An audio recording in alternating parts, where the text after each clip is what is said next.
The smoking ruins of Outpost Krell 7 stretched across the barren moon's surface like a graveyard of civilization. Commander Jalen Ward stood among the debris, his combat armor scorched and dented, surveying what remained of the research facility.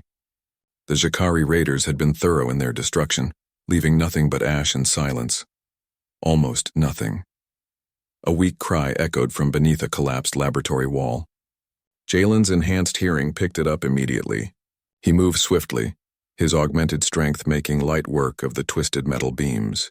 There, huddled in a reinforced containment unit, were two creatures that shouldn't have existed together. A dragon cub no larger than a cat, its obsidian scales gleaming even in the dim light, and a wolf pup with silver-white fur that seemed to shimmer with an otherworldly quality. The facility had been studying cross-species bonding among sentient creatures. These two were the only survivors. Jalen reached down, and against all protocol, against all common sense, he lifted both creatures into his arms.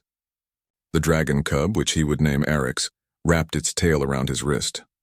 The wolf pup, soon to be called Fenra, nuzzled into his chest. In that moment, something ancient and unbreakable formed between them, a bond that would reshape the galaxy's understanding of war itself. 5 years passed like a storm across the frontier worlds. The Galactic Council had dismissed Commander Ward's attachment to the creatures as a human eccentricity, one of those strange emotional quirks that made humans both fascinating and frustrating to other species. They stopped laughing when Ward and his companions returned from the siege of Meridian Prime. Orcs had grown into a magnificent beast, 30 feet from snout to tail, with scales that could deflect plasma fire and wings that created sonic booms when he dove. But it wasn't his size that made him terrifying, it was his intelligence. The dragon had learned human tactics, studied battlefield strategies, and could communicate through a neural link that Ward had helped the xenobiologist develop. Fenra had evolved into something equally remarkable. The wolf stood 7 feet at the shoulder, her silver fur now interwoven with cybernetic enhancements that Ward had carefully integrated. She moved like liquid shadow, her enhanced senses capable of detecting enemies through walls across kilometers, through the void of space itself when properly equipped. But the true power of the Trinity, as they came to be known, wasn't in individual strength. It was in their synchronization, a perfect harmony of human strategy, draconic fury, and lupine precision. The Battle of the Void Gardens would cement their legend. The Jakari Dominion had returned, their armada numbering in the thousands, bent on claiming the resource-rich nebula that sustained a dozen peaceful species. The Galactic Council's fleet was outnumbered 3-1. Defeat seemed inevitable. Commander Ward stood on the bridge of the flagship Indomitable, Orcs coiled beside him, Fenra's silver form reflected in the viewport. The Council's generals argued about retreat vectors and acceptable losses. Ward had heard enough. "Give me 12 hours," he said, his voice carrying the quiet confidence that had won him command. "The Trinity will break their formation." The Zelthian admiral's 4 eyes widened in disbelief. "Commander, you speak of 3 against 3,000 ships. This is madness even for a human." Ward smiled, scratching behind Fenra's ear. "That's what they said at Meridian Prime. They launched at nightfall, though in space such terms meant nothing." Ward piloted a modified striker craft built for 3. Orcs flew alongside, his massive form surprisingly agile in zero gravity. Fenra occupied the gunner's position, her enhanced reflexes linked directly to the weapon systems. The Jakari fleet detected them immediately. Laughter echoed across the communication channels. 3 beings against an armada.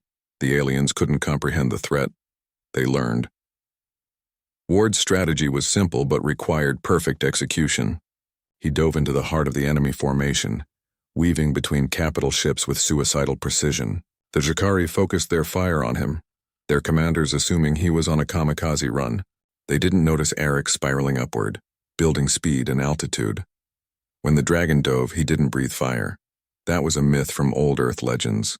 Instead, Orcs released a concentrated electromagnetic pulse from specialized organs that Ward had helped enhance, a gift of both evolution and technology. A dozen ship systems failed simultaneously, their crews scrambling in darkness. That's when Fenra struck. Using the disabled ships as cover, Ward brought the striker craft alongside each vessel.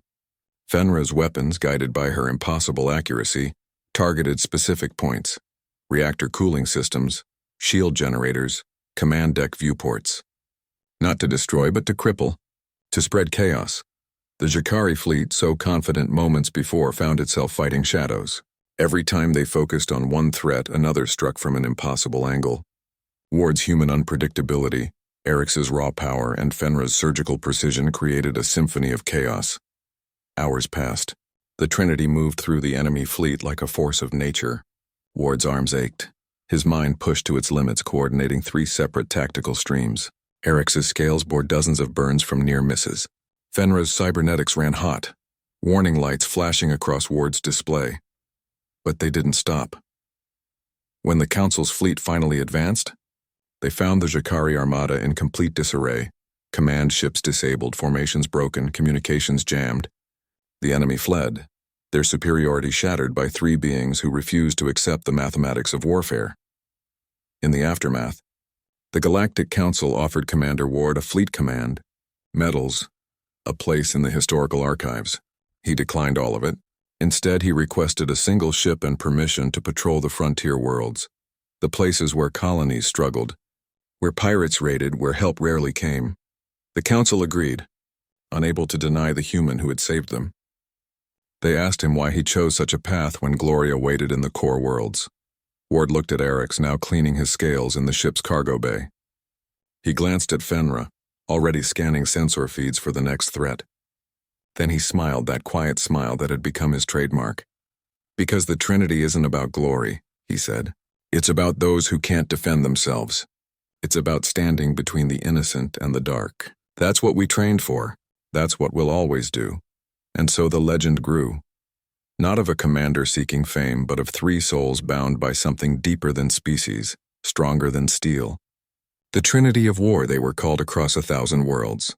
But to the colonies they saved, to the children who grew up because they stood watch, they were simply known as hope.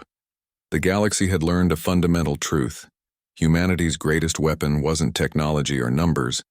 It was the ability to form bonds that transcended biology itself, to create family from the forgotten, and to fight with the fury of those protecting what they loved. That was the power of the Trinity. That was the power of Commander Jalen Ward and his companions, Eric's and Fenra, a human, a dragon, and a wolf who proved that sometimes the strongest armies are built not in war academies, but in moments of compassion among the ruins.